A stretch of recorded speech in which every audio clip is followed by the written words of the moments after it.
El contexto es muy importante, volviendo al tema del contexto. O sea, si yo saco algo de contexto, saco una frase de contexto, saco un hecho de contexto, cambia totalmente el sentido. Eh, por eso, y se suele hacer mucho eso, porque yo se saco citas de autores, saco citas de lo que sea, y no digo en qué contexto está, de qué está hablando, o en qué contexto lo está hablando, realmente pierde totalmente significado. Son solo palabras que con el nuevo contexto le das nueva significación.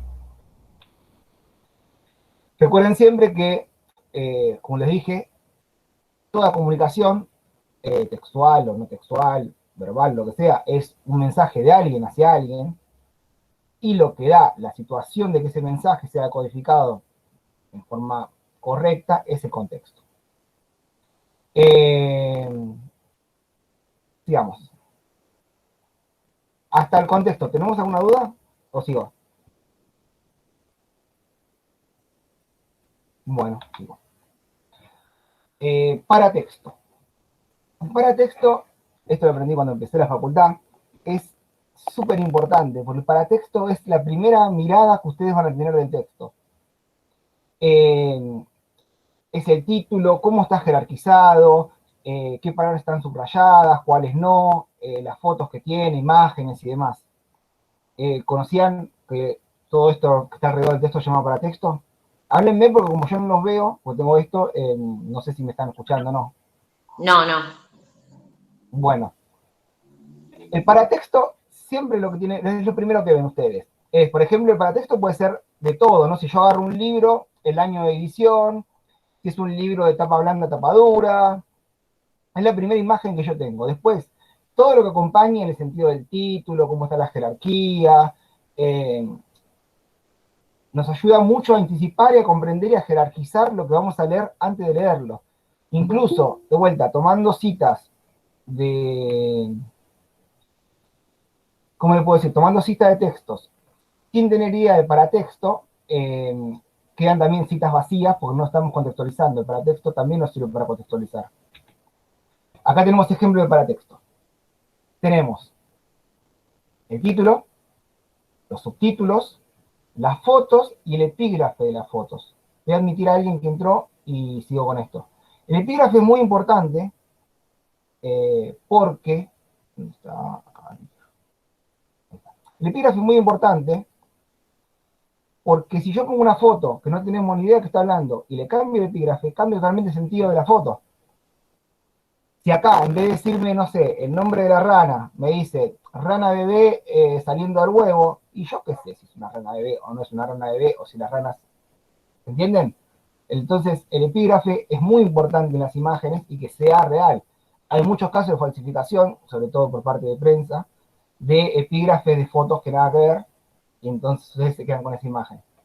Bueno, pero volviendo a lo que es para texto, primero tienen que ver todas estas cosas, el título, subtítulos, qué está primero, cómo está jerarquizado, y después leen el texto.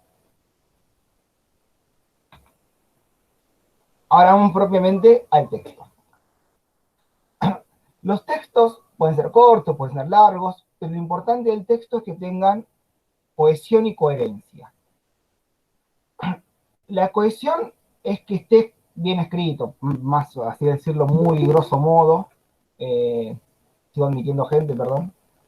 No quiero que quede ahí afuera. La cohesión es que quede lindo, que tenga conectores, que tenga sentidos, o sea, que pegue lo que estoy diciendo, tenga algún tipo de sentido. Y la coherencia es una relación lógica, porque puede ser un texto muy lindo, que no diga nada, entonces tiene que tener una coherencia, una relación lógica entre las ideas, cómo se desarrollan, cómo se complementan. Estas dos cosas, cohesión y coherencia, siempre tienen que estar en un texto. Si no, son palabras sueltas o frases sueltas. Para que sea texto, tiene que tener coherencia y cohesión. ¿Estamos? Sí, sí. Todos los textos, puede haber textos que no, generalmente textos literarios o algunos textos raros, pero todos los textos tienen introducción, desarrollo y conclusión. Nosotros, cuando la tengamos muy clara, podemos solamente leer la conclusión y ya saber de qué trata el texto sin necesidad de leer el desarrollo. Todavía a ustedes no, les falta práctica todavía. La introducción plantea el tema y en la conclusión, lo va a desarrollar el desarrollo, y en la conclusión es como que volvés a la introducción y decís si lo que planteaste se cumplió o no.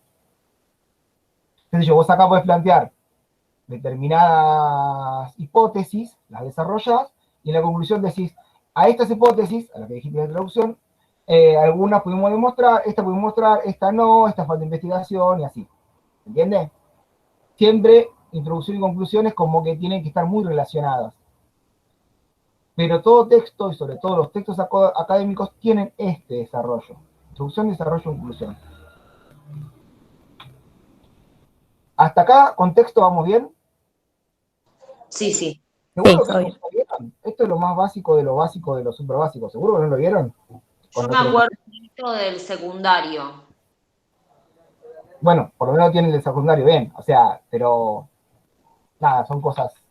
Hace varios años. Hipertexto. Yo lo había visto en el curso de introducción de la facultad, en otra facultad. Bueno, porque son cursos, es algo muy propio de un curso de introducción, por eso lo estoy dando ahora. Pero yo pensé que como tuvieron otras instancias de escritura y lectura, capaz que ya se lo hubiera explicado. Bueno, no importa. En hipertexto, a los, qué sé yo, las nuevas generaciones les parecerá algo lo más normal del mundo, pero no es el más normal del mundo y tiene nombre, se llama hipertexto.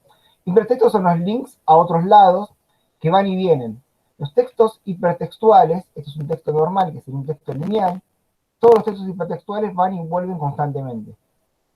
Como ejemplos literarios, yo cuando era chico leía estos libros que se llamaban Elige tu propia aventura, donde vos desarrollabas una historia y te da a elegir. Si vas para la derecha, anda a tal página.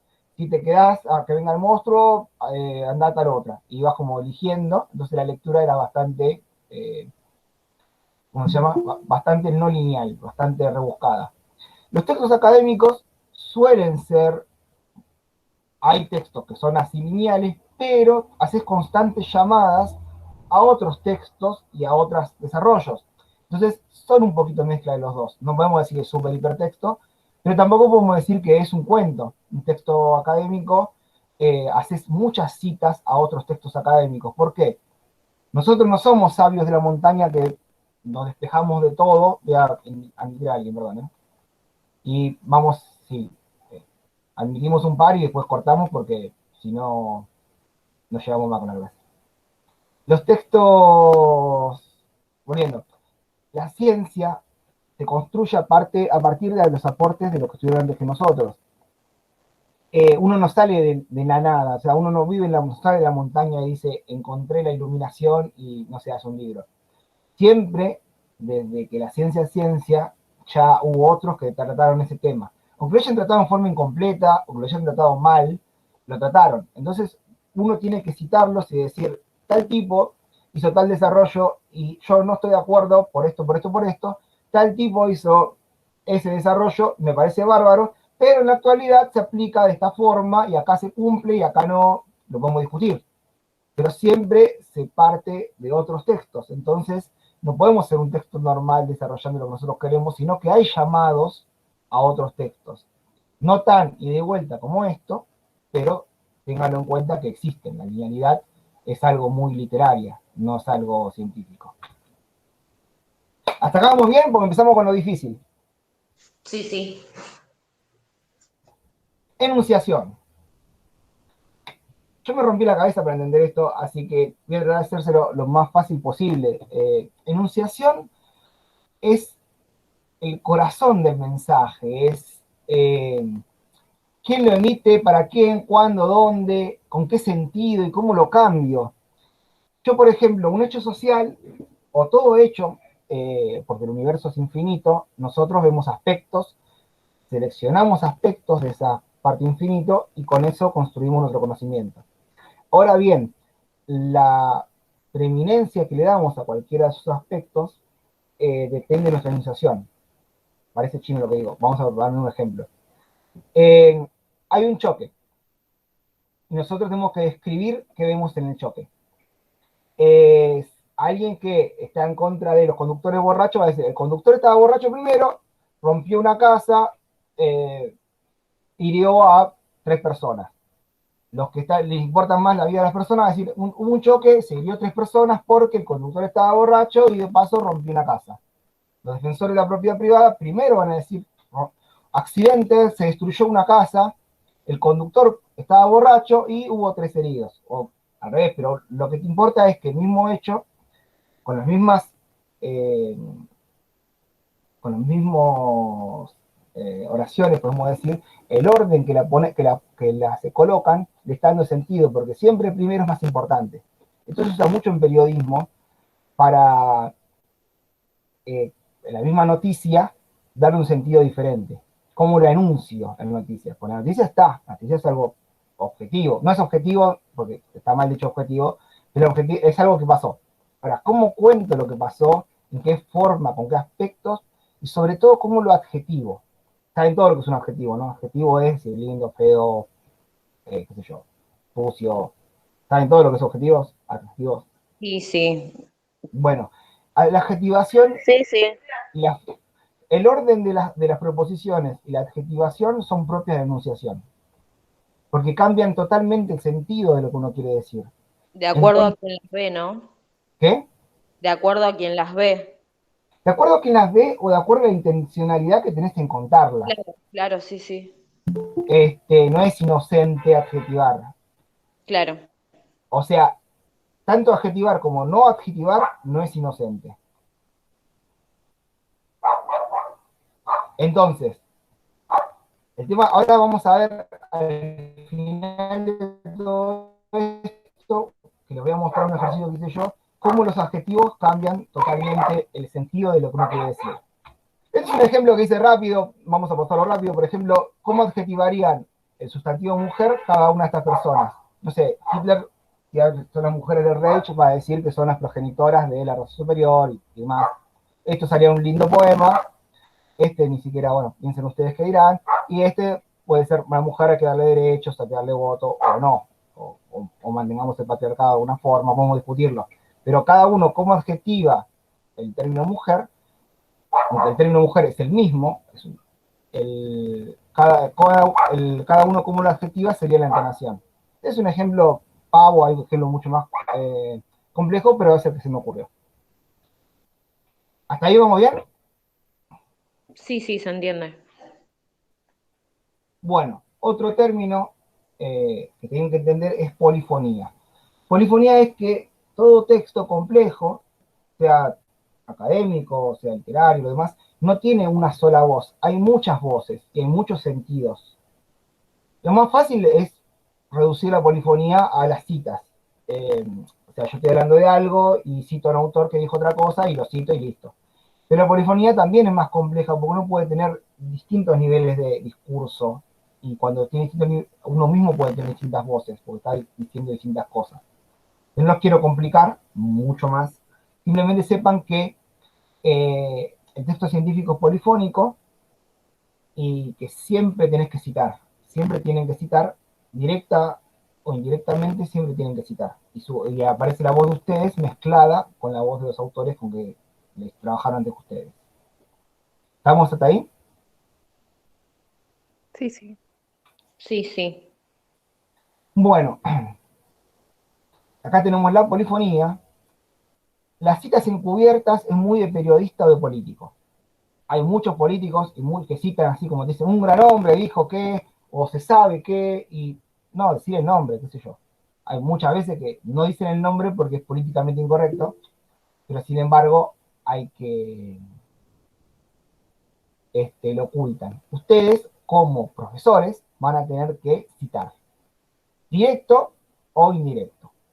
Después, no quiero detenerme demasiado con esto. Después en el PowerPoint yo lo subí, saquen lo que necesiten, es de dominio público, siempre que me citen a mí, ahí está la polifonía. Bueno, dicho sea de paso, les hago un paréntesis.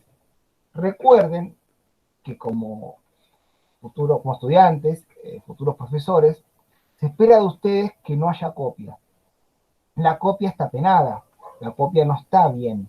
Si ustedes sacan algo de internet o sacan algo de otro compañero que trabajó o sacan algo cualquier lado, cítenlo. Y si no pueden realizar una producción propia, nos preguntan y nos repreguntan. Las producciones tienen que ser propias y tienen que ser, y si te sacan de una cosa a otro lado, citar.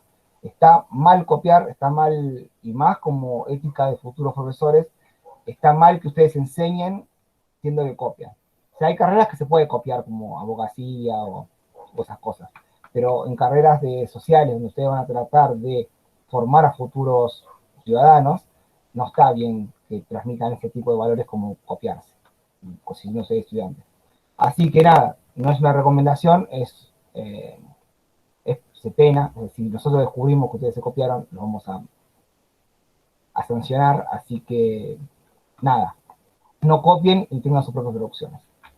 ¿Qué sería, perdón, ¿no? ¿Qué sería? Me refiero a si estoy haciendo un trabajo para alguna materia y busco una información, tengo que citar el lugar de donde saco la información, ¿a eso? Exactamente, exactamente, Exacto, exactamente, es eso. claro. De un Eh, compañero, obvio que no, pero claro, no, André, a mí me pasó en otro profesorado de que, no sé, era encima de un tema que era fácil buscar cosas. No sé, era un tema de peronismo. claro. En mi trabajo eran 7 preguntas y me suben un trabajo con 8 ítems. Y empiezo a leer, los 2 primeros más o menos coincidían con lo que yo decía. Pero después nada que ver, encima eran 8. Y claro, busqué el paper, y era un paper de un colega que nada que ver, y claro, el tipo buscó algo parecido en internet y lo mandó. Eso es una copia extrema. Después tenés copias que es fácil de detectar porque trabajan, hablan de temas o de autores que no trabajamos en clase. Y vos decís, si no lees lo que está en clase, va a leer otro más, bibliografía agregada, y empezás a buscar y lo encontrás. O sea, no es tan difícil encontrar una copia.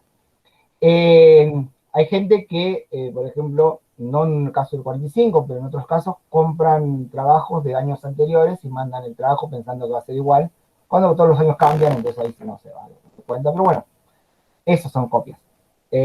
Ustedes citen, aunque sea Wikipedia, citen Wikipedia. Capaz que el profesor dice, no tienen que ser Wikipedia, pero sí, no sean irresponsables con eso, sean honestos.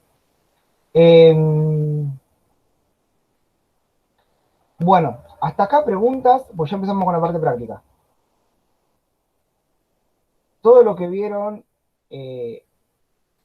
obviamente, el párrafo, no, si decís quién, Daniela, si vos decís de dónde lo sacaste, no.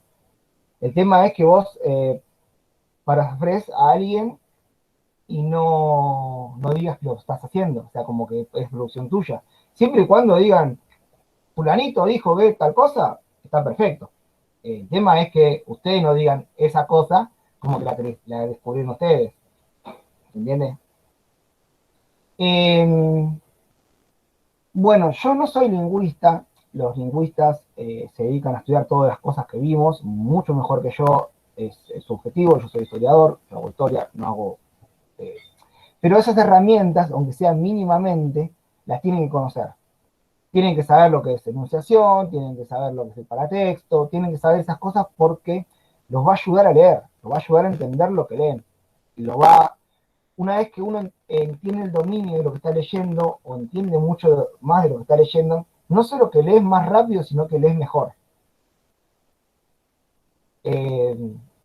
Por ejemplo, una técnica rápida.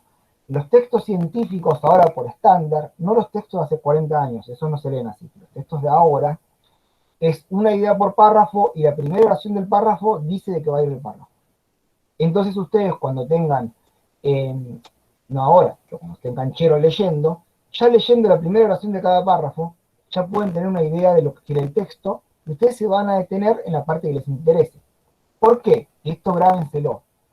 Un texto dice muchas cosas, no es un libro de literatura, un texto académico dice muchas cosas. A ustedes no les interesa todas las cosas que dice, les interesa algunas cosas. Entonces ustedes tienen que trabajar según la consigna o lo que estén investigando.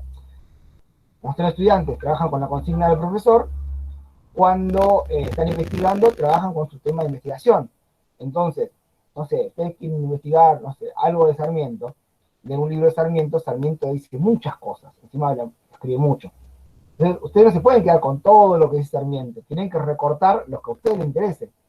Para eso no tienen que leer toda la obra de Sarmiento, sino que tienen que buscar la parte donde hable de lo que a usted le interese. ¿Entiende? Entonces, ese tipo de lectura, entendiendo todo lo que hablamos hasta ahora, es mucho más fácil. Yo, por ejemplo, qué sé yo, cuando hago trabajo de archivo, investigo archivo, no voy a leer todos los archivos que existen porque no tendría vida, o sea, ni siquiera me darían 2 o 3 vidas.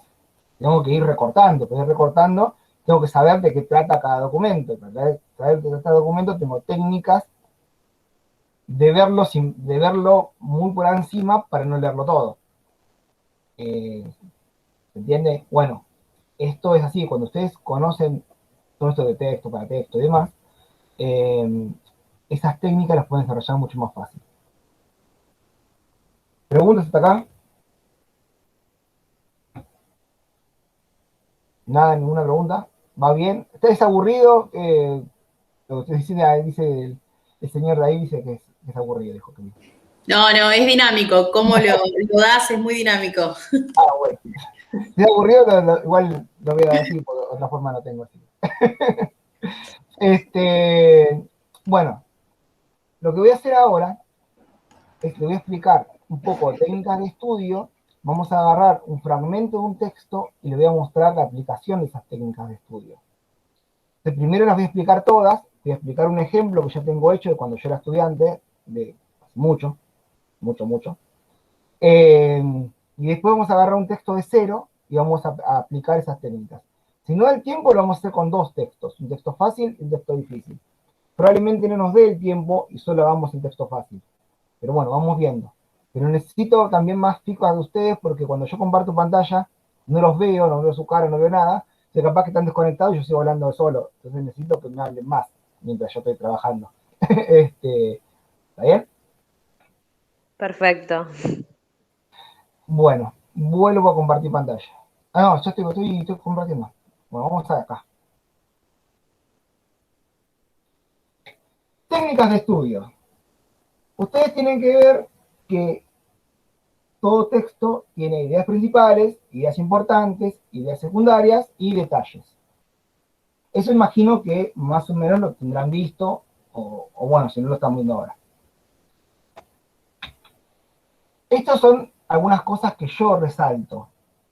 Primero, que tienen que escribir, no solamente subrayar. He visto gente que subraya textos y subraya casi todo el texto y es totalmente, carece de sentido. El subrayado en un texto, como ustedes están estudiando, les sirve solamente para después escribir la idea de lo que subrayaron. Yo solía, cuando estudiaba, escribir al lado del párrafo la idea del párrafo, con 1 o 2 palabras, una frase muy corta, la idea de cada párrafo. Entonces, yo no recomiendo subrayar, pero el que subraye no se quede solamente con el subrayado. Hay algo que no sé si es cierto fisiológicamente, pero de verdad funciona, es que si uno subraya, la idea queda en el texto. Y vos la escribís, pasa por tu cerebro, de tu cerebro va a tu brazo, y la escribiste al lado de la idea, o sea, o en un papel, donde sea, escribiste vos, que al escribirla, fijaste mucho más en el cerebro, porque pasó por tu cerebro. Si no queda en el texto, no queda en vos. Fisiológicamente, de verdad, no sé si es así, no tengo idea, pero bueno, sirve y es como motivante. Bueno, entonces recomiendo escribirla. Si la subrayan, es para después escribirla, no se queden solamente con subrayarlo. Es muy fiaca escribir, yo entiendo que es mucho más fácil estar tirado en la cama subrayando y nada más, a mí me pasa, pero, que me pasa a mí no quiere decir que le pasa a ustedes, pero si yo soy medio fiaca, a mí me pasa, pero no sirve, hay que escribir. Hay que siempre que están leyendo un texto, con virome en la mano escribiendo. Escribiendo al lado, escribiendo al costado, escribiendo abajo donde puedan la fotocopia, siempre escribiendo. Bueno, suele haber una idea por párrafo, hay que sacarla, después hay que jerarquizar, ya vamos a ver qué es jerarquizar. Y después, la idea principal del texto, no necesariamente lo que estamos buscando, hay que entenderlo para poder hallarlo. ¿Qué quiere decir esto? Ustedes tienen, el año que viene clase conmigo, yo les voy a pedir que desarrollen determinados temas. El texto puede desarrollar otro tema, y en su desarrollo de otro tema habla de lo que yo busco. A usted no le importa entonces la idea principal del texto, sino lo que están buscando es otra cosa. Pero para entender el contexto de esa otra cosa, tienen que entender la idea principal del texto. ¿Se entendió? Sí, sí. Feedback, ¿se entendió? Sí, profe, se entendió. Perfecto. Entonces, pasamos a la siguiente. Eso ya no lo Esto es vimos. más o menos lo mismo de siempre, es sacar las ideas, jerarquizarlas. De vuelta vuelvo con la formación técnica. Yo en la escuela secundaria tuve muchas matemáticas. Entonces, cuando yo escribía a tiempo real lo que el profesor de la facultad hablaba, usaba muchos símbolos matemáticos para no usar palabras. Por ejemplo, hay un triángulo, que es una letra griega, que significa por lo tanto, o usaba el símbolo de igual, distinto, además, mayor, menor. Entonces, me ahorraba muchas palabras y escribía más ideas de lo que estaba diciendo el profesor en tiempo real. Una cosa muy normal es que usar la palabra Q, la letra Q, digo, en vez de la palabra que. Este tipo de cosas se pueden usar para agilizar la escritura de ustedes, en parte del resumen. De vuelta, son códigos que ustedes tienen en la cabeza, no necesariamente el compañero al lado los tiene, entonces ustedes les pasan sus resúmenes al compañero de al lado y va a entender la mitad. Más o menos. Con eso que hagamos, el resumen, las ideas que saquemos y demás, hay que hacer un esquema. Un esquema o un cuadro sinóptico o lo que quieran. Las diferencias entre esas cosas son meramente formales. Uno en realidad termina siendo un poquito de todo, todo mezclado. O sea, no es ni puramente un cuadro sinóptico, ni puramente un esquema, ni puramente nada. Uno va mezclando de todo. Pero les tiene que servir a ustedes. Recuerden que sus principales lectores son ustedes y los que tienen que estudiar de ahí son ustedes. Así que bueno, el esquema generalmente ordenamos ideas a partir del resumen o a partir del texto directamente. La representamos gráficamente y generalmente lo que nos articula son las palabras clave. Entonces recuerden siempre lo que yo les digo. Yo les recomiendo anotar al lado de cada párrafo, sacar una idea por párrafo. Los ejemplos, está bueno para la primera lectura, como ustedes leen un texto por primera vez, está bueno leer los ejemplos. Cuando lo leen por segunda vez, ya lo leyeron, no necesitan los ejemplos. Concéntrense en los conceptos. Buscar el diccionario las palabras que no entiendan. Ahora el diccionario es online, es re fácil, googlear la palabra y listo. Antes había que ir al libraco, pero bueno, ahora ya no. Es algo medio arcaico. Relacionar ideas y conceptos, siempre tienen que relacionar los conceptos, acuérdense que los tienen que tener, y si no tienen los conceptos también pueden buscarlos en internet. ¿Qué sé yo? ¿Qué es el capitalismo para un marxista? Bueno, un concepto muy jodido, pero digo, hay conceptos que pueden sacar que son conceptos cortos. Y uno no trabaja, de vuelta, no trabaja de ceros, trabaja de conceptos. Muchos conceptos están desarrollados por otros autores o otras corrientes, entonces hay que tenerlos en cuenta. Y ver cómo la conclusión surge de las relaciones entre las ideas, los conceptos y demás. Por ejemplo, bueno, esto es cómo hacer los cuadros, son consejos, esto después lo pueden leer solos si se bajan el PowerPoint espero que admito a alguien. Si se bajan el PowerPoint de la plataforma, lo pueden tranquilamente leer ustedes, no hace falta que explique paso a paso. Acá tengo cómo formar un mapa, con el que tienen los conceptos, cómo los jerarquizo, las proposiciones, palabras claves, cómo se relacionan, y generalmente cuando hay relaciones también hay oposiciones, entonces ¿qué es distinto? Y cómo se llega a la conclusión, entre relaciones y oposiciones. ¿Hasta acá dudas? Contesten porque se cayó internet de vuelta. No, estamos bien. Esto, no sé si lo llegan a ver, ahora lo voy a explicar. Es un cuadro que yo hice cuando era estudiante, en una materia que me exigía hacer cuadros. Es un texto de unas 10, 15 hojas, y yo haciendo esto lo pude resumir en una, y tengo todos los conceptos principales y todas las cosas para entenderlo sin volver a leer las 15 hojas. Lo importante de eso es que ustedes resuman en una o dos hojas algo muy grande para no volver a leerlo. O sea, que ustedes ya tienen todo sacado acá. Obviamente, no lo van a hacer mientras no tengan práctica con primera lectura, capaz que tengan que leer 2 o 3 veces, pero ustedes sacan un concepto por párrafo, ideas, las relacionan, y una vez que hacen esto, no leen nunca más el texto. Y esto lo hacen en una hoja y el texto tiene 15. Ténganlo en cuenta, no ahora, pero cuando tengan que leer 152 textos, les va a servir mucho esto. Y esto, como todo, es una práctica. Y las prácticas se practican. Si yo digo, sé todo cómo se hace, pero nunca lo hice, el primer día que lo voy a hacer me va a salir mal o me va a costar mucho. Es una cuestión de practicar, practicar, practicar, practicar, hasta que salga y ya sea natural. Bueno, les explico qué es esto, como para que sepan una idea, cómo puedo resumir un texto de 15 hojas en un cuadrito. Y aparte esto nos viene bárbaro porque tiene que ver con toda la primera parte que nosotros trabajamos.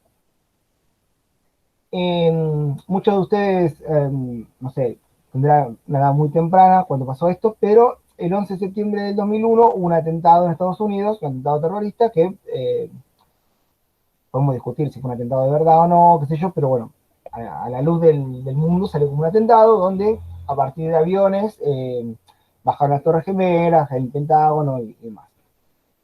Entonces, eso habilitó a Estados Unidos a invadir Afganistán e invadir Irak. Irak no tenía absolutamente nada que ver, Afganistán bastante tampoco, pero bueno, con esa excusa para los norteamericanos los árabes son todos iguales, entonces, ni siquiera son árabes, bueno, todos los musulmanes son todos iguales, entonces más o menos pudieron hacer lo que querían.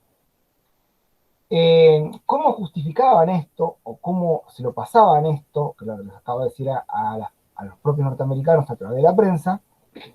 Tiene que ver con la comprensión de la violencia en guerra. Hay una violencia legítima y una violencia ilegítima.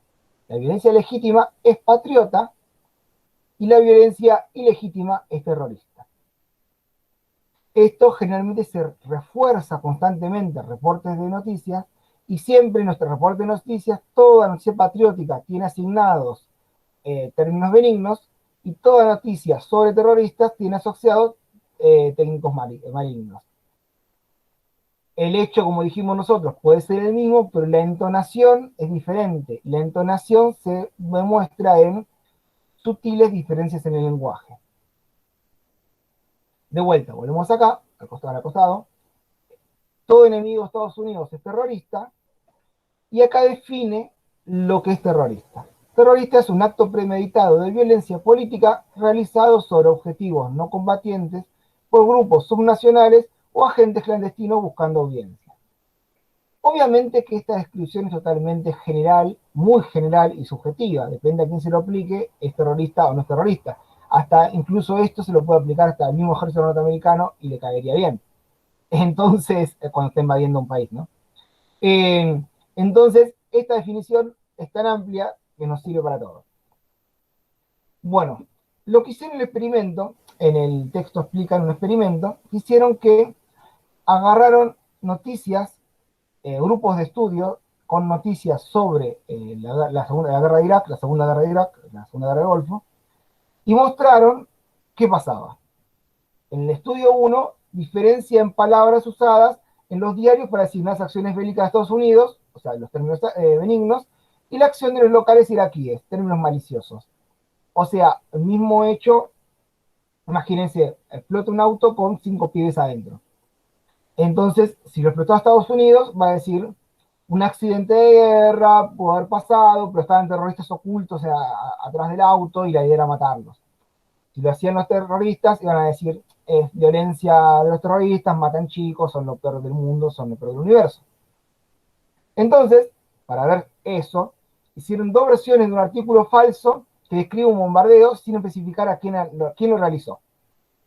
Las actitudes de los lectores cambian sobre el mismo hecho según las palabras usadas, dan autoría a los enemigos cuando se utilizan en términos maliciosos, o sea, sin decirle que fueron los terroristas, cuando ya hay términos maliciosos saben que fueron los terroristas, y su propio ejército con una versión benigna, justificándolo. Si hay palabras benignas que lo justifican, saben que fueron ellos. O sea, ni siquiera hace falta decir si fueron los terroristas o norteamericanos, sino que ya la misma entonación te dice de quién están hablando.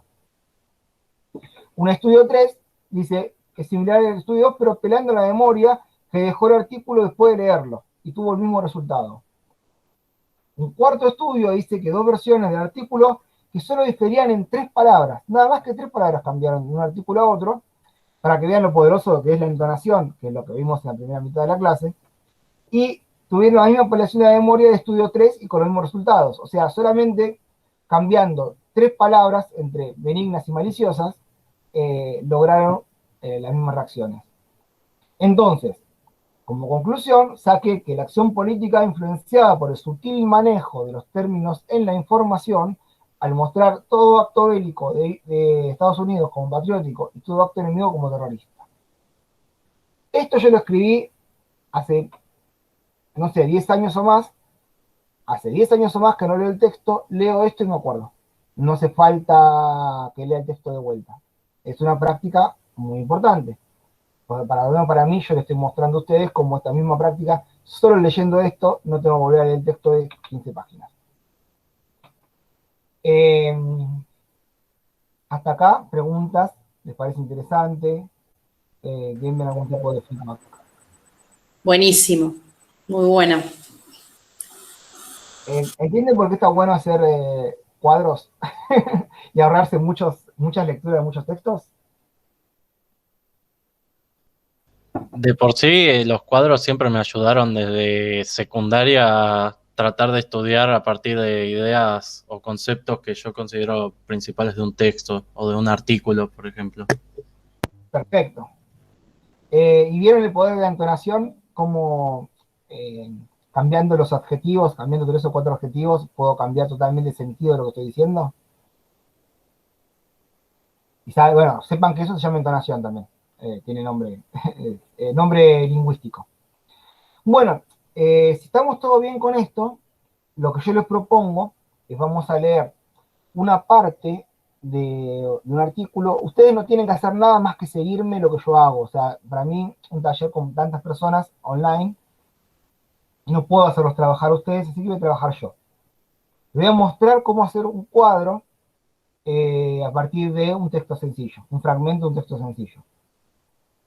Si ustedes ya la tienen súper clara con los cuadros, no me hagan trabajar de más, no me gusta trabajar de más. Si la tienen súper clara, me dicen, la tenemos clara con esto, no lo hagas, porque la verdad que no nos agregas nada y hablamos otra cosa que les agrego otra cosa. Si a ustedes les parece que esta información está re buena, joya, seguimos para adelante. ¿Bien? Perfecto. ¿Parece? En mi caso está re buena la información. Aunque sea una breve descripción de cómo hacer un cuadro. Bueno, buenísimo. Vamos a hablar un poquito del Neolítico y así los pongo en contexto. No sé si ustedes sabrán, la mayor revolución de la humanidad que existió, que la humanidad es humanidad porque pasó esto, fue la revolución del Neolítico. En el Paleolítico, los seres humanos eran como los animales más importantes, pero seguían siendo muy, muy dependientes de las condiciones de la naturaleza. Cuando vos sos cazador o recolector, dependés demasiado de que haya caza, de que haya pesca y de que haya algo que recolectar. Tus planificaciones no son a muchos años, y generalmente no haces muchas cosas que duren, más que alguna obra rupestre o algo, algún monumento, pero no haces algo que dure muchísimo. Imagínense que, para que vean cómo las personas del Paleolítico están cerca de la naturaleza, hasta los elefantes tienen cementerios que cada determinada cantidad de años van y los visitan. No es algo tan alejado de otros animales en la naturaleza. Lo que rompe con eso y nos vuelve como animales especiales es la revolución del Neolítico. ¿Qué es la revolución del Neolítico? Eso lo van a ver mucho, mucho, mucho mejor que lo que yo le puedo dar con el profesor que van a tener en, no sé, la materia que tiene al principio de año, no me acuerdo qué materia es, pero bueno, ven estas cosas. Pero es así, los seres humanos ya habían domesticado un animal, que es el perro es un lobo deformado, el perro es el lobo más tonto, digamos, es el que le va a pedir comida a los humanos, que se queda, tiene hijos, los hijos que se portan mal los matan, los hijos que son más tontos quedan, y después de muchas generaciones de tener hijos así entre hermanos, nacen los perros, que serían como lobos tontos. Tontos en el sentido de no que son tontos, porque los perros no son tontos. Tontos en el sentido de que las cosas pierden lo lobo natural, pierden el sentido de desconfianza, cazar y un montón de cosas que tienen los lobos, o sea, son como lobos capados. Eso lo hicieron en el Paleolítico y no hubo problema porque los perros acompañaban a los humanos en sus cacerías y sus recolecciones. No hay problema con eso. El tema es que en la revolución del Neolítico, los seres humanos no solo domesticaron a otras muchas especies de animales, como las gallinas, los cerdos, las vacas y demás, sino que aparte empezaron ¿cómo le puedo decir? A hacer nuevas especies de plantas, hacer injertos, mejorar las especies de plantas. Por ejemplo, ustedes piensen en el trigo, como toda planta quiere reproducirse, entonces viene un viento y tiene que desparramar las semillas. Los seres humanos injertaron pelitos en el trigo con otra planta para que esos pelitos eviten que el viento se lleve el trigo. Entonces, hay un hecho consciente de modificar la naturaleza para su propio beneficio. No solo eso, sino el hecho de tener comida, semillas, usar una parte para hacer comida y otra parte para plantar el año que viene, o sea, planificar el año que viene, implica que una separación total de lo que es el Paleolítico o de los cazadores recolectores, que son casi esclavos del momento, de la naturaleza, de lo que puedan conseguir. Están planificando la comida del año próximo, el mismo año, guardando semillas para plantar el año próximo. Esto implica que aparezcan centros de acumulación de semillas, con ese centro de acumulación de semillas aparecen ciudades, templos y demás, y sobre todo, lo que nos permite desarrollarnos, lo que nos permitió desarrollarnos, fue que no todas las personas tienen que dedicarse a hacer comida, sino que hay personas que se pueden dedicar a hacer comida y otras personas que se pueden dedicar a hacer otra cosa, sean artesanos, sean soldados, sean sacerdotes o lo que sea. Hay personas que no tienen que dedicarse a hacer comida, sino que pueden dedicarse a hacer otra cosa. Eso fue un breve resumen, igual ahora vamos a leer, pero hasta acá me siguen el contexto de qué es el Neolítico. Sí, sí. Sí, profe, te seguimos. ¿Lo sabían de antes? Sí. Bueno, Sí, lo sabíamos. Bueno, bien. Ahora como contento. Como fue hace 12.000 años, lo ponemos que es el menos 10.000. Bueno, primera cosa que vimos. Recuerden, paratexto. Paratexto, ¿qué hay que leer primero? El título, como un breve resumen y lo que tenemos acá al costado. Conceptos básicos. Después de cientos de miles de años, viviendo en la depredación, el hombre, ahora diríamos la humanidad, porque el hombre está un poco mal dicho, es parte del lenguaje patriarcal que arrastramos, comenzó a producir alimentos hace alrededor de 12.000 años. La invención de la agricultura y la ganadería se vio acompañada de importantes transformaciones en la sociedad y la mentalidad de las poblaciones prehistóricas. A este conjunto de cambios se lo llama Neolítico. A partir de los focos de origen, Próximo Oriente, China, México y Perú, el Neolítico se expandió con relativa rapidez con amplias regiones del globo. Las primeras comunidades de agricultores y ganaderos aparecen en la península ibérica. Acá ya tenemos el primer recorte. Este artículo se ve que se escribió para España. A nosotros, en este momento, no nos importa España, así que todo lo que tenga que ver con la península ibérica, se lo dejamos para ellos, porque nosotros queremos ver el fenómeno en general y no en particular lo que pasaba en España. ¿Estamos? Okay. Listo. Si no, creo que se cortó internet de vuelta. Nada. Entonces, lo que vamos a hacer es, acá tengo el pizarrón. Vamos a ir leyendo y vamos a construir el cuadro. Como yo tengo práctica en esto, lo puedo hacer primera lectura.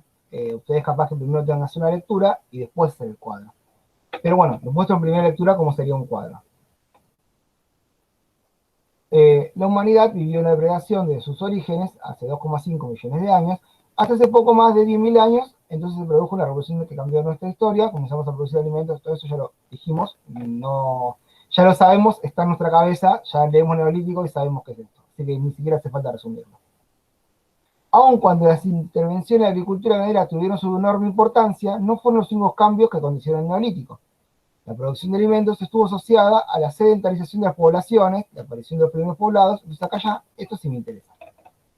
Pongo, hablo cuadro de texto, neolítico menos 1000. Acá aparece, está diciendo, aparece producción de alimentos, sedentarización,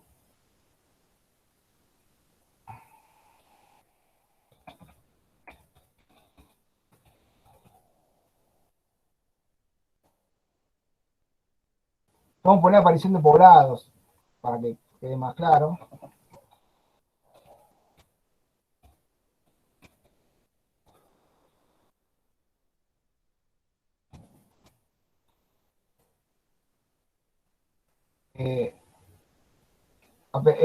A lo que le dije, hay gente que puede dedicarse no solo a comprar. ¿Se lee o lo leo por palabra?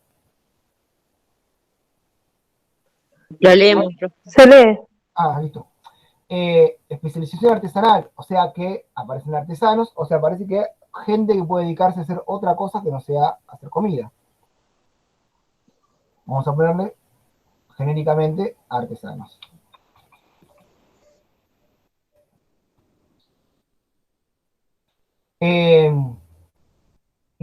Aparecen intercambios a larga distancia. Esto lo copiamos porque me da fiaca escribirlo. No sé si les dije, pero yo soy bastante fiaca.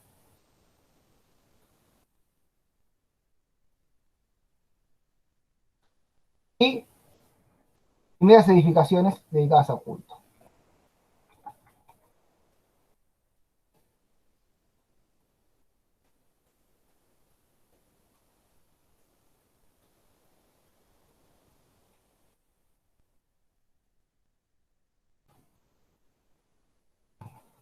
Por lo tanto, el neolítico supone una serie de transformaciones económicas, sociales y de pensamiento que dan paso al surgimiento de las civilizaciones antiguas. Entonces, yo acá, esto que dice acá abajo, si quieren, lo podemos pegar acá. Como otro cuadro de texto, lo podemos pegar acá abajo.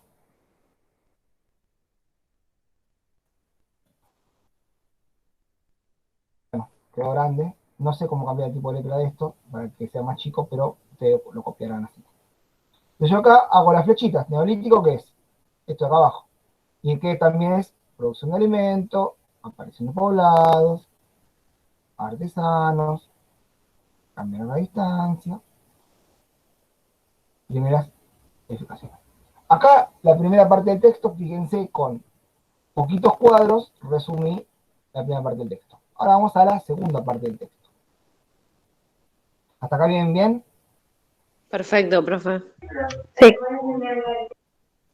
De cazadores y recolectores a agricultores y ganaderos. Acá viene el problema de la cuestión. ¿Dónde se produjeron esos cambios por primera vez?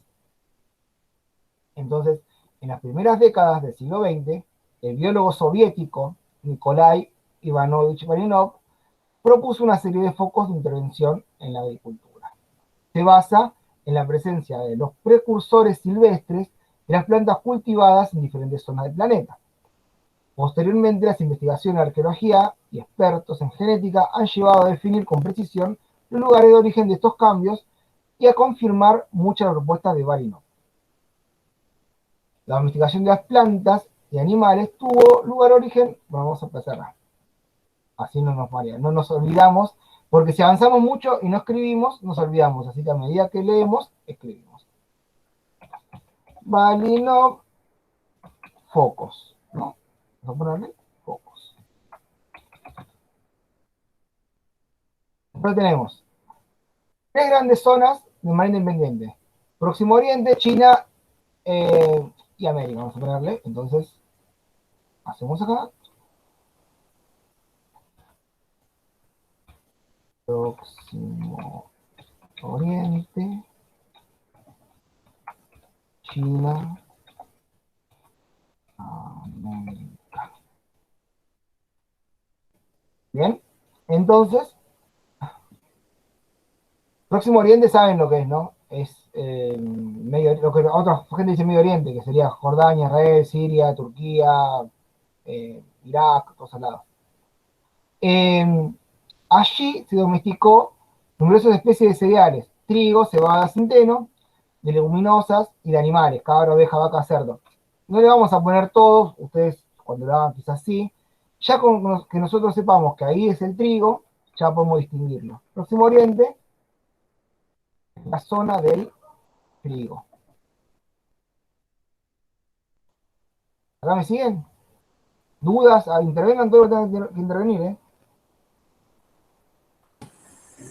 No, vamos bien, vamos bien. Sí, te seguimos.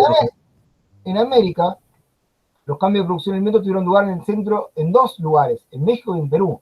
Entonces acá en América,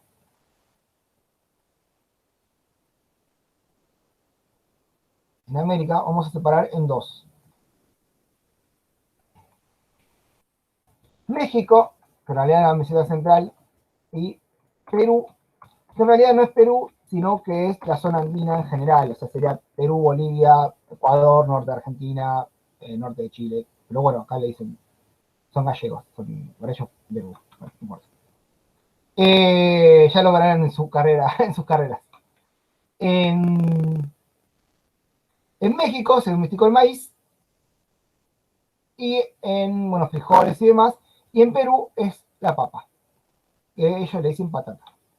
Entonces nosotros ya sabemos que de México viene la zona donde salió el maíz, en Perú es la zona de la papa.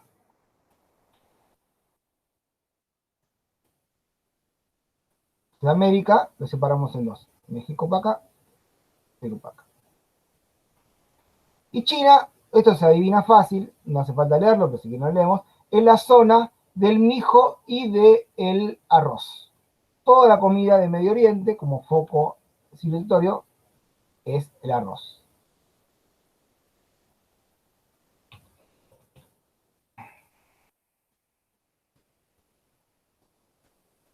También el mijo, pero bueno, puse los principales, el principal. Porque la gallina es originaria de China. Hay, o sea, todo lo que de Próximo Oriente se extendió hacia Europa, hasta la India y demás, el trigo, y el norte, ¿no? China se expandió a Japón, bueno, lo podemos leer, ¿no? Acá está. El norte de China fue el centro dinámico, este periodo aparecieron los poblados algunos urbanos, ahí está. El foco chino fue transmisor de agricultura hacia el sudeste de Asia, Japón y el este de la India. Al abordar el origen mundial neolítico, es una escala mundial, por ello vamos a centrarnos un poco en el Próximo Oriente. Bueno, acá explica uno por uno, nosotros no nos vamos a meter en esto porque si no sería, tenemos media hora más y tenemos que ver otras cosas, pero, perdón, no me olvidé de China y América. ¿Se entiende cómo? Fíjense que yo puedo resumir un artículo, puedo resumir 3 hojas de un artículo en 2 cuadritos. Es la idea de que entiendan eso, que puedan ver la mecánica, ¿no? Sí, el tema del neolítico. Es muy fascinante, a mí, igual, encima de las comidas típicas de cada lugar, todavía siguen siendo hijas de estos centros, o sea, todo lo que es Norteamérica es maíz, todo lo que es Sudamérica es con distintos tipos de papas, hay muchos tipos de papas, todo lo que tiene que ver con Oriente es con arroz, o Oriente lejano, todo lo que tiene que ver con Europa y Medio Oriente tiene que ver con el trigo. ¿Me siguen viendo? Sí, profe. Sí. Lo importante de esto es que ustedes vean la mecánica de cómo se hace un cuadro, un texto en primera lectura. Solamente saco conceptos y los uno y los jerarquizo. Con esto, como ya leí el texto, ya no tengo que volver a leer el texto. Ya leo esto y ya me acuerdo todo lo que tiene el texto. ¿Entienden la idea? Sí, sí. Los que ya la tienen clara con esto, es re aburrido, ¿no? A mí me reinteresa, profe. A mí me recostaba el tema este. Bueno. Repasarlo nunca está de más, además. Bueno, ahora vamos a arrancar con un texto más complejo, pero los quiero escuchar a ustedes, aunque sea 2 minutos, así descanso un poco mi lengua de tanto hablar. Y vamos a hacer un texto bastante más complejo para hacer la misma mecánica con un texto complejo, porque este es un texto sencillo, es un texto de secundaria, algo así. ¿Les parece? Sí, profe. Así que nada, los escucho a ustedes, qué les parece hasta ahora, qué quieren saber, qué no quieren saber, nada. Encima son como 30, así que espero que hablen todos, así descanso un toque. Bueno, re bien, un montón de información y la verdad que hasta ahora no habíamos tenido como una clase que al menos que nos ayude a abordar todo este tema literario y todos los textos que vamos a abordar, ¿no? Yo, en lo personal, te quería hacer una consulta, que si esto aplica a la mayoría de los textos o si ya hay algún texto en particular que vos digas, bueno, esto es muy difícil de realizar con este tipo de textos, por ejemplo, ¿no? Opten por otra opción. No, esto sirve para todo, olvídate. Lo que pasa es que depende del texto que sea, si el cuadro es, como quise yo, muy sencillo, que lo hice enseguida, o si es un texto intrincado y complicado, capaz que necesitas un cuadro más grande. Pero este método sirve para todo, absolutamente para todo. Perfecto, gracias. Igual como les digo, es mi método. Pueden usar el método que quieran. Hay otros cientos de métodos o pueden crear el suyo propio. No hace falta que me sigan a mí. Yo les muestro el mío como que esto existe, sepan que esto existe. No sé, los demás, los escucho. Futuros docentes.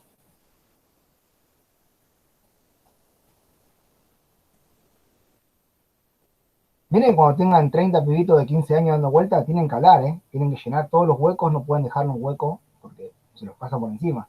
Así que, nada, practiquen, empiecen ahora, los escucho. Yo, profe, a medida que usted iba explicando, iba haciendo ítems. Mi resumen es ítems. Escribo y hago ítems. Entonces es parecido a cómo estoy viendo mi resumen de lo que usted explicó y es muy parecido. Tengo esa técnica. Escribo también mucho y hago así las ideas. Así que lo que tenés en un texto complejo, Eliana, es que vos tenés ítems, pero lo que te falta es jerarquizarlos. Eso lo vas a hacer cuando empieces a hacer flechas. O sea, yo también, está bueno hacer ítems, yo también hago ítems todo el tiempo, pero después tenés que hacer llaves y flechas que te lleven a qué es más importante, qué depende de qué, o qué está relacionado con qué. Sí, por ejemplo, no sé, usted había dicho esquema y yo saco flechas, cuadro sinóptico, conjunto ordenados de ideas, a partir del resumen. Voy haciendo como un ítem y pero más que cuadro sinóptico sería así. No sé, no es cuadro sinóptico. No, lo que digo es mientras tengas algo flechas, raro que me entiendo. mientras tengas flechas, si lo puedas jerarquizar, este depende de este sale de acá, este tiene que ver con esto, haz los ítems que quieras. Si no, después en un texto complejo, los ítems van a quedar como pocos, sin flechas. Colgados. Claro, como ¿y este qué tiene que ver? Sí. Sí, eso sí, es como que queda colgado, queda medio así aislado. Sí, pero bueno, vas a ir haciendo como llavecitas, ya te vas a encontrar la vuelta. Para hacerle rayitas y flechitas. Gracias. ¿Quién más quiere contar? Yo, profe, estuve también haciendo anotaciones, en forma de ítems, pero con el tema de las flechas y las palabras subrayadas, para remarcar y tratar de vincular ciertos conceptos con otras definiciones que explicamos recién. No, está bien. Igual como lo mismo que le dije a Eliana, ¿no? Está perfecto los ítems. Cada uno tiene su técnica y la va perfeccionando. A medida que ustedes la hagan y les quede como corta, van a mejorar lo que ya saben hacer. Y mejorando las técnicas. ¿Los demás? La idea es jerarquizar el conocimiento, lo más importante, ¿no? El conocimiento no, lo que dice el texto. Sí, lo que dice el texto. Jerarquizar es que esta idea principal, Claro. esta otra idea sale de esta o tiene que ver con esta, es como que va haciendo fichitas. Karina iba a querer decir algo. Sí, no, que yo hago diferentes tipos de cuadrados, por ejemplo, hago esquemas como los que vos hiciste, pero por ahí las ideas principales tienen doble recuadro, las que son más anexas tienen círculo, y así como que así jerarquizo. la que está más destacada es como la más troncal. Y escribo un montón para yo, eso que decías, que por ahí si uno escribe, para mí es re importante, yo escribo un montón, porque aunque después no lea todo lo que escribí, pero el hecho de haberlo escrito, por ahí recuerdo que lo escribí, y es más fácil recordar para estudiar. Igual un detalle sobre eso. Hay que escribir lo que uno entiende de lo que el profesor, o lo que sea, o lo que está leyendo, o sea, uno no tenés que copiar o un dictado, tenés que escribir lo que entendés. No es lo mismo, porque si vos estás, no digo por vos, Karina, digo en general, si ustedes, no sé, yo hablo, ponele, en una clase, y ustedes escriben tal cual lo que yo digo, como si fuera un dictado, pero escriban rápido, no sirve, ustedes tienen que escribir la idea que les quedó de lo que yo le dije. O sea, qué información están procesando de lo que yo estoy diciendo. Lo mismo cuando están leyendo. No sirve copiar el texto, tienen que escribir la idea que ustedes están teniendo mientras están leyendo, cómo están procesando el texto. Pero no funciona. No, yo también soy fiaca para escribir, por eso, pero escribo eso, que me sirve mucho hacer el cuadro, y mucho más que subrayar o leer muchas veces. A mí me sirve esto, lo que vos dijiste, que hacer el cuadro y uno ya después va repasando porque recordás lo que hiciste. O sea, si lo hiciste, digamos, a mí me sirve mucho más escribir en papel que por ahí escribir en la computadora, porque esto de fue al brazo y escribió. Bueno, ¿algún otro? Son más de 20, así que pueden hablar algunos. Hola, yo quería comentar que a mí me sirven mucho los cuadros. Yo que estudié 2 años de ciencias políticas en la UNLAM, la verdad que estudiaba, era mucho material y es la forma que más me ayudó para estudiar y rendir los exámenes. Nada de Bueno, eso. bien. No, está bien, Cintia, gracias. Bueno, ahora vamos a empezar con un tema, con un texto que es bastante más complejo. ¿Por qué? Porque es de un historiador muy importante que se llama Hobsbawm. Ustedes lo van a ver en la carrera muchas veces, escribió muchas cosas. Y el tipo escribió sobre el siglo XX. Vamos a ver un tema en particular, por eso vamos a hacer un fragmento de su obra, de su libro del siglo XX, que habla de lo que es la anticiencia. Este libro es del 95, 96, por ahí. Entonces, todavía no existían los terraplanistas. La anticiencia son los terraplanistas, antes eran los que creían en los reptilianos, o los que creen que las pirámides las hicieron los extraterrestres. La hipótesis de Hobsbawm tiene que ver que el siglo XX explotó la tecnología y la gente que no entiende la tecnología, en vez de preocuparse por qué no entiende la tecnología, está pensando que el científico los está estafando. Entonces el científico está ocultando algo y yo, como soy inteligente, más inteligente que el científico, no me voy a dejar estafar por el científico. Y no solo eso, sino que yo estoy seguro que hay una conspiración y soy más importante por creer en una conspiración.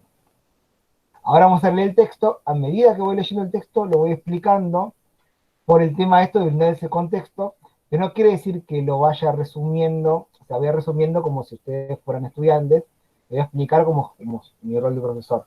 Entonces ahí tenemos polifonía, tenemos 3 voces. Mi voz de profesor explicando las cosas que no se pueden entender, la voz del texto explicando lo que tiene ganas de explicar, porque el texto hace lo que quiere, no lo que yo quiero, y la voz de mí como si fuera estudiante haciendo el cuadro para resumir. ¿Se entiende? La polifonía ahí. Sí. Sí. No me quiero volver muy complejo, más que ustedes son ingresantes, pero bueno, este tipo de cosas, a medida que se van estudiando, las van incorporando y les van a parecer re naturales hablar así. Pero por ahora trato de frenarme un poco, de ponerme técnico. Bueno, voy a empezar a compartir la pantalla y ¿dónde estamos? Empezamos con el texto de juego.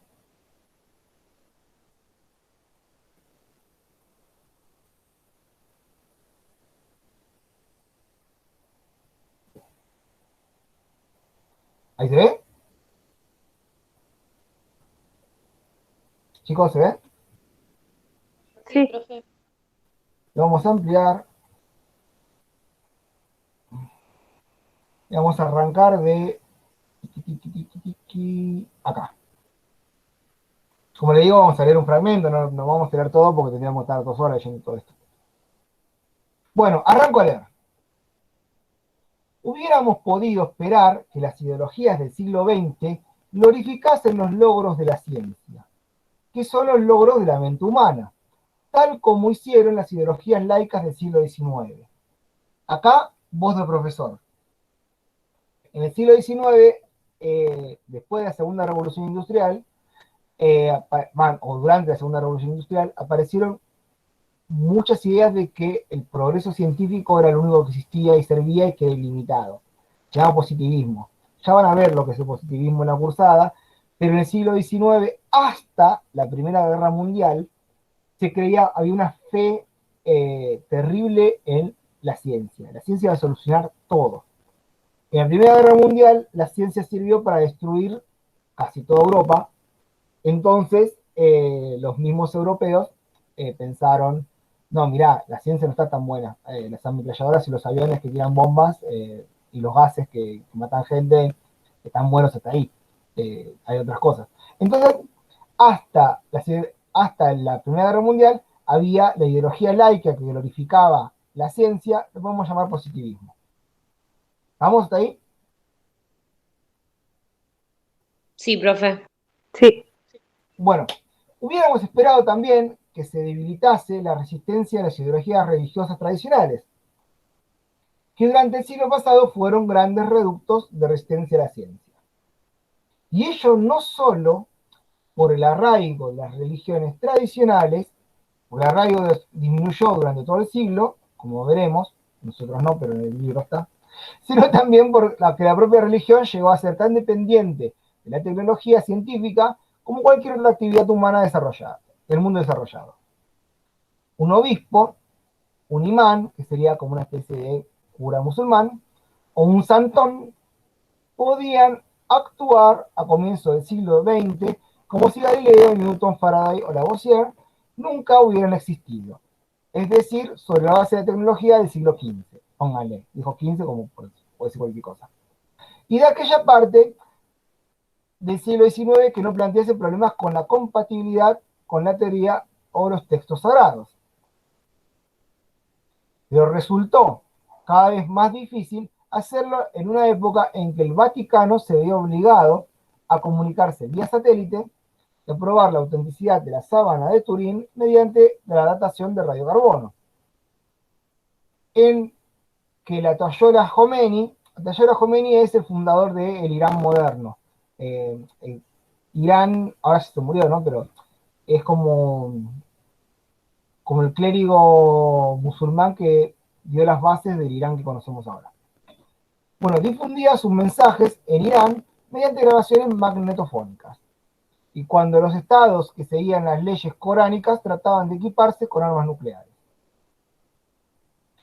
La aceptación de facto de la ciencia contemporánea más elevada a través de la tecnología que dependía de ella era tal que en Nueva York de fines de siglos las ventas de equipos electrónicos y fotográficos de alta tecnología eran en buena medida la especialidad del jadismo, que es una rama oficial del judaísmo mesiánico, conocida sobre todo por su extremo ritualismo y por su insistencia en llevar indumentaria semejante a los polacos del siglo XV. O sea, serían nosotros judíos ortodoxos, o lo conocemos como eso.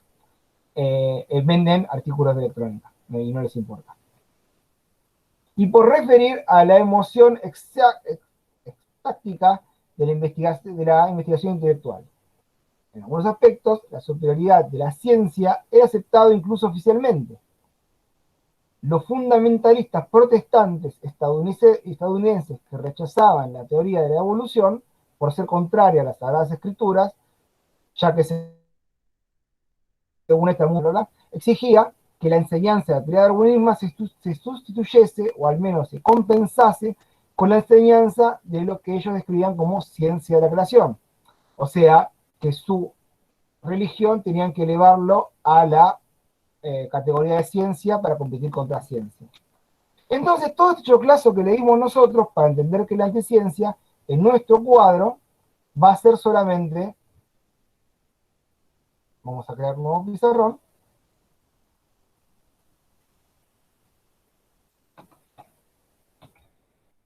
Ciencia siglo XX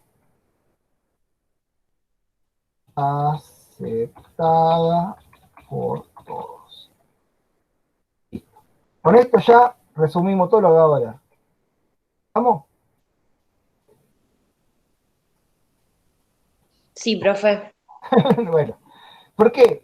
Porque nosotros nos centramos en la anticiencia, como ya les dije antes.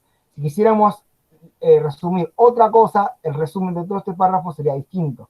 Como nosotros queremos dedicarnos a la anticiencia, no le damos demasiada bola a lo que dice este párrafo, solamente sacamos la idea principal, que la idea principal es que en el siglo XX la ciencia la aceptaba a todo el mundo. ¿Estamos? Claro, sí, sí. Pese a todo, el siglo XX no se sentía cómodo con la ciencia, de la que dependía y que había sido su logro más extraordinario. El progreso de las ciencias naturales se realizó con un trasfondo de recelos y temores que, ocasionalmente, se convertía en un arrebato de odio y rechazo hacia la ración y sus productos. Acá vamos a poner ciencia no cómoda.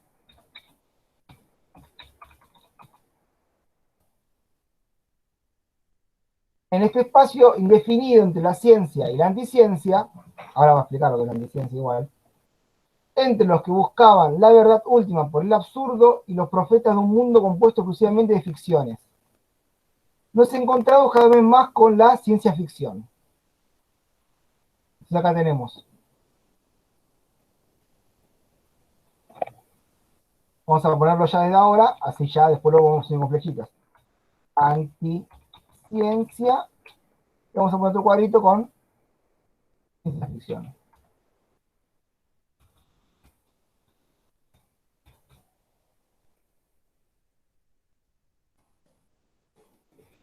Este producto, muy angloamericano, característico del siglo, en especial en su segunda mitad. Disculpen que lea mal porque son las 9:30 y que ya tengo sueño. Este género, anticipado por Julio Verne, fue iniciado por, Wells, mientras sus formas más juveniles, como la serie de televisión, los westerns espaciales, con naves espaciales, rayos mortíferos y esas cosas, continuaban la vieja tradición de aventuras fantásticas con artilugios de alta tecnología. En la segunda mitad del siglo, las contribuciones más serias al género empezaron a ofrecer una versión sombría, o al menos ambigua, de la condición humana y sus expectativas. Acá abro paréntesis. El primero, ¿me van siguiendo? Sí, profe. Y el texto lo van siguiendo también. Sí, perfecto. Sí. Yo les voy a contar un ejemplo que me pasó a mí con el tema de la ciencia y la anticiencia. Yo cuando egresé de la universidad, como fui a la UBA, que es una universidad pública, quería devolver a la sociedad lo que la sociedad me dio, entonces me fui a dar fines para tratar de devolver a la sociedad parte del conocimiento. En fines, no me acuerdo la materia, eran técnicas de investigación o algo así, no me acuerdo cómo se llamaba. Tenía un estudiante que el pibe decía que, o sea, fanatizado con Umbrella Corporation y esas cosas, que los zombies podía haber un virus y podía haber zombies. Yo le decía, no, pibe, si el corazón no te anda, es como el motor del auto. Si el corazón no anda, no anda el auto. Si no anda el motor, no anda el auto. Si no anda el corazón, no anda la persona. Y le quise explicar un poquito, dentro de mis limitados conocimientos, de cómo funciona el cuerpo humano. Y el tipo le parecía totalmente incomprensible y de verdad creía que podía haber un virus que podía levantar a los muertos. La explicación, cuando a él le parecía que la explicación formal era demasiado rebuscada y estas cosas podían pasar. No que habían pasado, sino que era posible que pasaran. O sea, la explicación de ciencia ficción lo llenó mucho más que la explicación real. Cierro paréntesis. ¿Algún comentario de ustedes?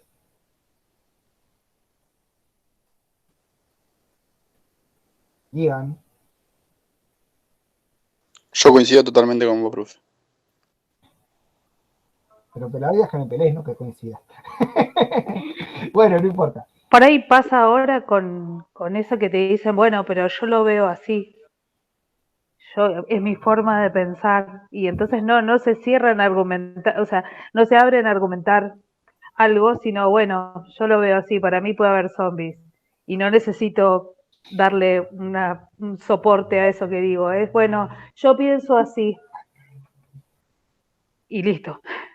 Sí, sí, bueno, es jodido.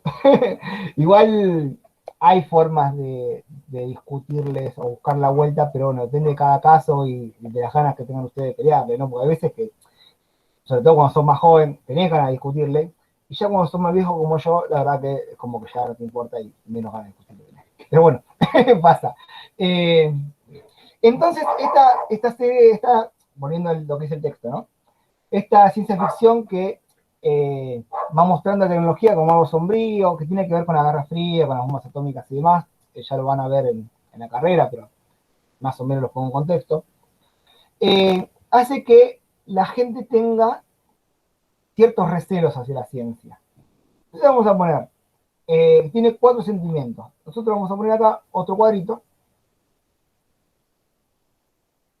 que diga recelos, ciencia, y tenemos 4 cosas. Primero, que es incomprensible. Eso es un recelo que todavía lo siguen teniendo. De hecho, sigue siendo, me queda incomprensible.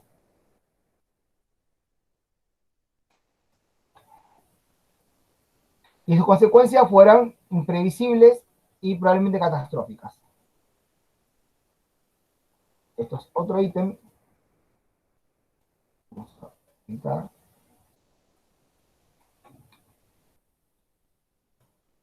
Acá vamos a poner un guión porque si no sería un resumen de catastróficas. Y ponía a revivir la indefensión del individuo. Después esto lo explica el autor, pero por eso vamos a dejarlo en el cuadro para anotarlo. Y minaba la autoridad.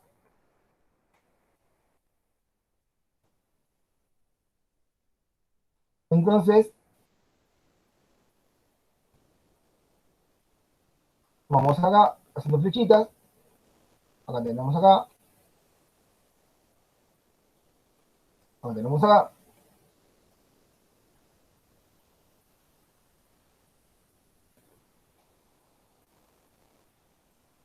Yo pondría una flecha más grande así. Hasta ahora por lo que voy leyendo. ¿Ok? ¿Parece? Sí, profe.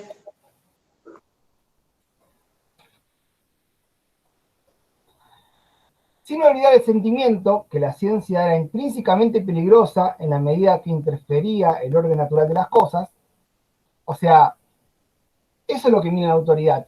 Las cosas eran de una forma y los científicos las cambian. Entonces toda la autoridad, sea religiosa o sea tradicional, está minada por estos nuevos descubrimientos. La sociedad, vamos a llamarla patriarcal, porque no, ahora se puede decir así, que venía hace cientos de años, estaba como en tensión con estas nuevas desarrollos científicos que permitían otro tipo de cosas. Qué sé yo, que gente que no sea fuerte manejando máquinas pueda hacer el mismo trabajo, qué sé yo, de albañil o una mina, que gente que era fuerte, que personas que supuestamente no podrían trabajar, trabajen, o personas que antes no tenían voz, tengan voz. Entonces hay como una especie de, la ciencia permite una forma de minar la autoridad. También, vamos a ir leyendo porque si no se los explico yo. Y la verdad no es que lo que yo diga, sino lo que dice acá. Los 2 sentimientos que he mencionado en primer lugar eran compartidos por científicos y legos. Los 2 últimos correspondían más bien a los legos. ¿Saben lo que es un lego? Yo no. Desconoce la materia. Que desconoce, no. Yo no sé qué significa. No, yo tampoco sé. Lego es el que está en el tema, pero no es científico. Por ejemplo, usted va a una fiesta y viene alguien y habla, no sé, de la sexualidad de Belgrano. De repente él es un Lego, ustedes no, porque está haciendo una carrera de historia. O, bueno, de geografía no se me ocurre mucho. Pero bueno, geografía, qué sé yo, que no sé, que la gente que vive en las montañas es más tarada que la gente que vive en la llanura porque le pega más el sol, no sé. Una cosa así, acabo de inventar eso, ¿eh? Entonces, ellos son legos de geografía y ustedes pueden decirle que no, pero bueno, entiendo ahora la idea. Perfecto, se entiende. Un gran ejemplo. Las personas sin formación científica solo podían reaccionar contra su sensación de impotencia, intentando explicar lo que la ciencia no podía explicar. Grabémonos esta frase, porque la pueden tranquilamente traslucir a todo lo que es anticiencia y teoría conspirativa. Siempre ellos te dicen, la ciencia no puede explicar esto, cuando en realidad sí puede explicarlo y lo explica perfectamente. El caso de las pirámides es paradigmático, que viene uno que dice las pirámides de signos extraterrestres y dice, la ciencia no puede explicar esto. Y vos decís, no, mirá, las piedras se mueven re fácil, vos mojás la arena, y movés la tierra en arena, las piedras gigantes en arena mojada, y se mueven fácil, no es mucha ciencia. Nosotros de chicos hacíamos pistas para jugar con autitos en arena, le sacábamos las ruedas, le poníamos una cucharita abajo del autito, y la verdad que esa cucharita hacía que el autito vaya muy rápido en la arena mojada. Son propiedades de la arena cuando se moja. Lo mismo que, qué sé yo, esto está tan pulido que parece pulido por un láser. Y no, si pones 20 años a un tipo medio esclavo a pulir eso, no sé, 15 horas por día ahí a la larga, te lo va a pulir como un láser. No es que lo hizo en media hora, lo hizo en 20 años, qué sé yo, 40 años. Nada, o sea, la ciencia se puede explicar la mayoría de las cosas que ellos creen que no puede explicar, pero nunca se dedicaron a leer ciencia para saber si lo explica o no. Cierro paréntesis, no me quiero demasiado por las ramas. ¿Pero se entendió la idea de lo que dije? Sí, sí, perfecto.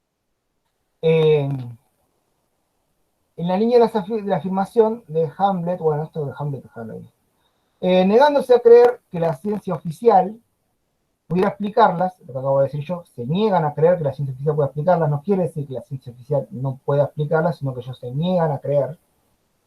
Y ansiosos por creer en lo inexplicable porque parecía absurdo. ¿Eso qué quiere decir? Que las explicaciones de las anticiencias son mucho más complicadas y absurdas que las explicaciones científicas, pero ellos la pueden creer. En un mundo desconocido e inexplicable, todos nos enfrentamos a la misma impotencia. Cuanto más palpables fuesen los éxitos de la ciencia, mayor es la ansia por explicar lo inexplicable. ¿Hasta acá vamos bien? Un poco después de la Segunda Guerra Mundial, que culminó la bomba atómica, los Estados Unidos, seguido después por sus partidos culturales británicos, se pusieron a observar la llegada masiva de ovnis, evidentemente inspirados por la ciencia ficción. Se creyó de buena fe que estos objetos procedían de civilizaciones extraterrestres distintas y superiores a la nuestra.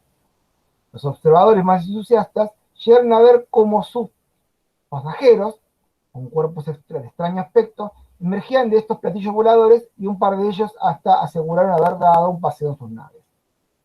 El fenómeno adquirió una dimensión mundial, a que un mapa de los aterrizajes de estos extraterrestres mostraría una notable predilección por aterrizar o circular sobre territorios anglosajones. Esto da una marca cultural terrible. Cualquiera que... Como todas las películas que pasan en Nueva York, todo pasa en Nueva York, claro, el mundo siempre está en Nueva York. Ahora, después de que la cultura anglosajona se transfiere al resto del globo, hay más avistamiento de ovnis en lugares que no sean anglosajones. Pero en el principio, cuando ellos miraban sus propias películas, y nada más que ellos, o nosotros mirábamos pocos, todo le pasaba a ellos, porque era lo que veían en la tele. Ahora yo también me mostré de ellos. Bueno, ya lo van a ir viendo, pero a lo que voy es, ellos en los 50 creían terriblemente en estas cosas. Cualquier actitud escéptica respecto a los ovnis se achacaba a un científico de unos que eran incapaces de explicar los fenómenos que producían más allá de su limitado horizonte. O incluso una conspiración de quienes mantenían al hombre de la calle en una servidumbre intelectual para mantenerlo lejos de la sabiduría superior. O sea, dieron Área 51 y unas cosas demás como que ocultan la aparición de los ovnis para que nosotros no tengamos acceso a su tecnología superior.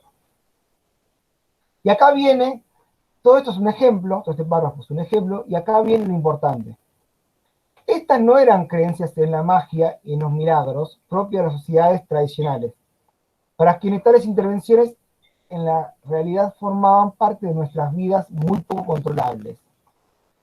Y eran mucho menos sorprendentes que, por poner un ejemplo, la contemplación de un avión o la experiencia de hablar por teléfono.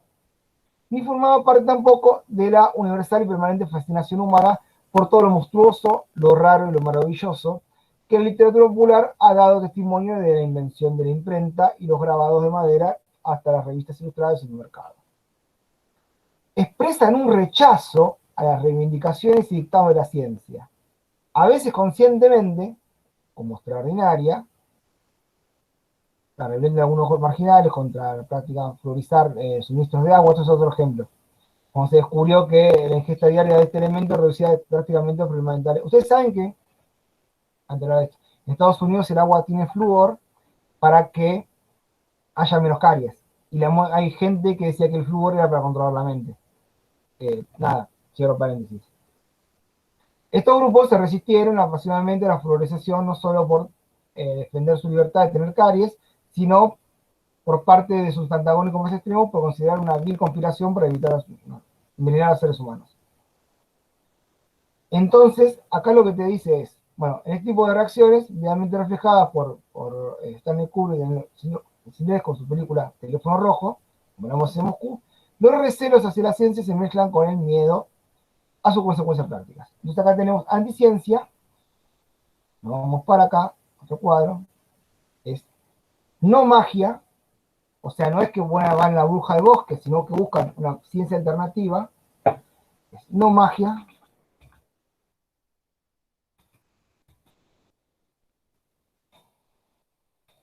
es,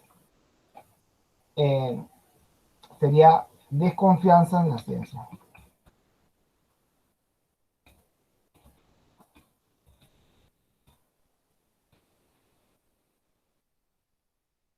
Entonces, todo eso que dijo, todas esas páginas que leímos, tranquilamente podemos ver en dos preposiciones. No es magia y es desconfianza en la ciencia formal. Para nosotros, que estamos no viendo lo que dice el texto, tanto en el texto en sí, sino aprendiendo la técnica, vean, fíjense que con poquitas palabritas resumí un choclazo. ¿Entienden? Sí, un montón. Sí, profe. Pero se entiende bien lo que digo. Repito todo lo que tenga que repetir, no tengo problema. Sí, No, perfecto, perfecto. perfecto. Este tipo, Hoban, escribe con muchos ejemplos, muchas idas y vueltas. Entonces, si nosotros nos concentramos solamente en el texto, nos volvemos locos, no lo recibimos nunca más. Las ideas principales son re pocas, o sea, escribe mucho para dos ideas principales. Por eso ya las arreglamos. Acá tenemos el carácter enfermizo de la cultura norteamericana, ayuda también a difundir estos temores. Podríamos agregar anglosajones acá, pero después la anticiencia se hace mundial, así que en este momento, que los que tengan origen anglosajón, no nos mueven al perímetro. No nos hace nada, así que directamente no lo ponemos.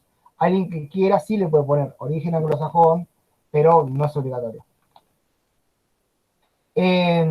A medida que la vida se veía cada vez más como más inmersa en la nueva tecnología, incluyendo la tecnología médica, con sus riesgos, o sea, son leí mal. Bueno, no importa, ustedes están leyendo conmigo y son las 10 menos 10, así que entiéndanme. La predisposición peculiar de los norteamericanos para resolver todas sus disputas humanas a través de litigios nos permite hacer un seguimiento de estos miedos. Causaban bueno, estos son más ejemplos, no hace falta que los lea. Estos eran los temores que la desconfianza amenazaba de la ciencia causaba a los hombres y mujeres que solo sabían vivir bajo su dominio. Temores cuya intensidad y objeto variaba según la naturaleza de su punto de vista y temor de la sociedad contemporánea. Entonces tenemos que la anticiencia, que puede tener una base en la ciencia ficción, no es magia, o sea, cuando yo hablo de ciencia no estoy volviendo a las brujas del bosque, sino que es una ciencia alternativa. No pusimos ciencia alternativa. Bueno, es la ciencia alternativa que se cree, esto lo obviamos y no me lo dijeron. Entonces podemos poner como conclusión, dice no magia, todo esto es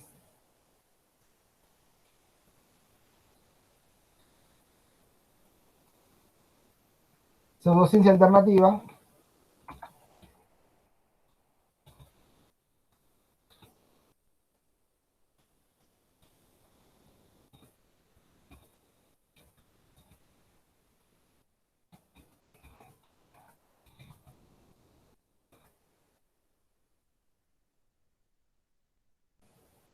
Ahí está. Con todo esto resumimos todo lo que vamos a leer. ¿Se entendió más o menos? ¿Tienen alguna duda? ¿Quieren volver sobre algo? No, se entendió perfecto, profe. Bueno, ¿quieren comentar algo? Damos por terminada la clase. No sé, díganme ustedes.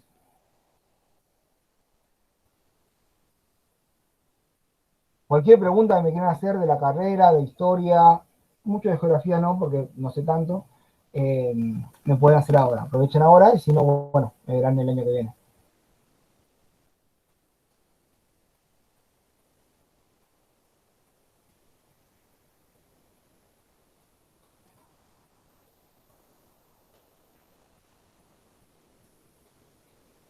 Bueno, dejo de grabar, chicos.